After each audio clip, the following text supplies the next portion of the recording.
Allahu Akbar. Allahu Akbar.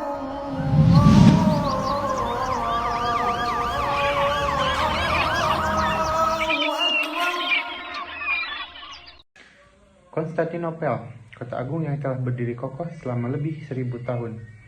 Sebuah pusat kekuasaan, perdagangan, dan iman yang telah menjadi lambang keteguhan dunia Kristen Timur.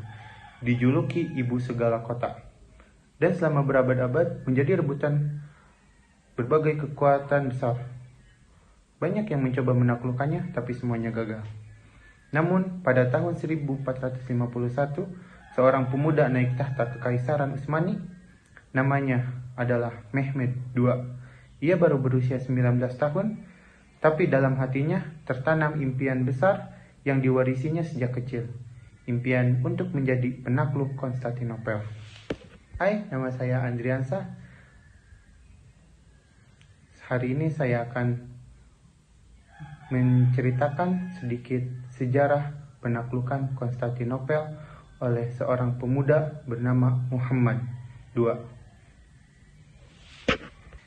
Mehmed atau Muhammad tahu bahwa kekuatan militer saja tidak cukup untuk menundukkan kota legendaris itu. Maka ia menyusun strategi dari segala sisi: politik, ekonomi, militer, dan psikologis. Salah satu langkahnya yang paling terkenal adalah memperkerjakan Urban, insinyur asal Hungaria, untuk membangun meriam raksasa yang mampu menghancurkan tembok kota. Meriam ini, yang disebut balisika, sangat besar hingga membutuhkan puluhan ekor lembu dan ratusan orang untuk mengangkutnya. Tembakan meriam itu terdengar hingga radius 16 km jauhnya.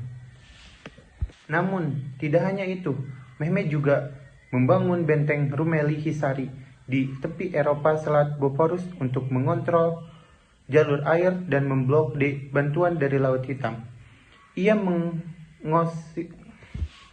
mengonsolidasikan pasukannya lebih dari 80.000 tentara dengan logistik yang matang, moral yang tinggi, dan semangat jihad yang membara.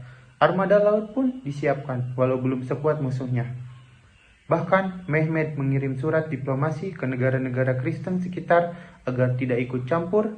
Ia tak hanya mengangkat pedang, tapi juga memakai pena. Pengepungan dimulai pada 6 April tahun 1453. Meriam-meriam menyala siang dan malam, mengguncang tembok legendaris Theodosian yang selama ini dianggap tak terkalahkan. Tapi tembok itu tetap berdiri. Kaisar Constantinus Paleologus XI dan penduduk kota bertahan dengan gagah berani, walau mereka sadar waktu tak berpihak. Lalu terjadi momen ikonik, ketika rantai baja menghalangi armada Utsmani untuk masuk ke Tanduk Emas. Mehmed melakukan langkah mengejutkan. Ia memerintahkan kapal-kapalnya untuk diseret melalui daratan bukit di utara Galata, menggunakan kayu gelondolan dan minyak. Dalam satu malam, kapal-kapal itu muncul di pelabuhan dari arah yang tak diduga. Serangan puncak dilakukan pada 29 Mei sebelum matahari terbit. Pasukan Utsmani menggempur habis-habisan dari segala arah. Setelah pertempuran berdarah yang menewaskan ribuan orang, salah satu gerbang berhasil dibuka. Kota Konstantinopel akhirnya jatuh. Sultan Mehmed masuk ke dalam Hagia Sophia. Ia memerintahkan untuk tidak merusak gereja itu, melainkan mengubahnya menjadi masjid. Hari itu, sejarah menulis namanya dengan tinta abadi, Mehmed Al-Fatih, Mehmed Sang Penakluk.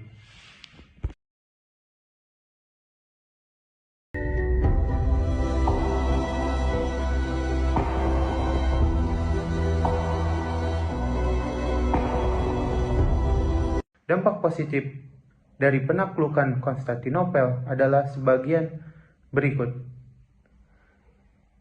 Bangkitnya dunia baru, perdagangan kota itu menjadi pusat perdagangan antara Asia dan Eropa di bawah kekuasaan Utsmani. Istanbul berkembang menjadi jantung ekonomi regional.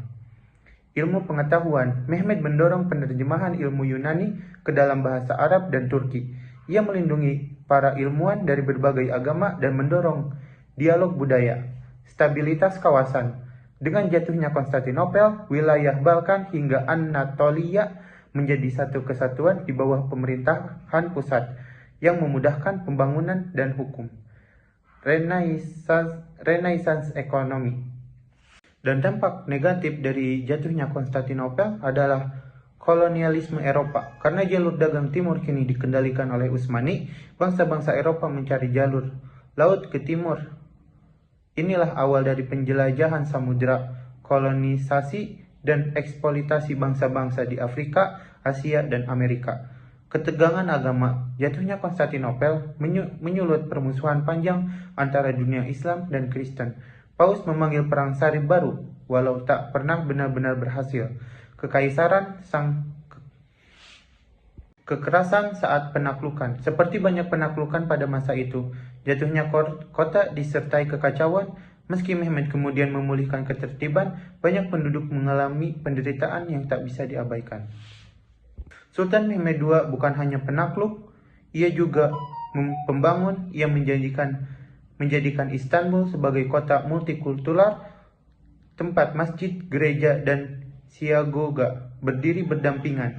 Ia mendirikan universitas, perpustakaan, dan pusat kebudayaan. Penaklukan Konstantinopel bukan sekedar kemenangan militer, itu adalah simbol pergeseran kekuatan dunia dari Romawi ke Turki Utsmani, dari zaman pertengahan menuju zaman baru. Mehmed Al-Fatih menunjukkan kepada dunia bahwa mimpi besar tidak lahir dari kekuatan semata, tetapi dari tekad, ilmu, dan visi. Itulah akhir kisah Mehmed II dan penaklukan Konstantinopel.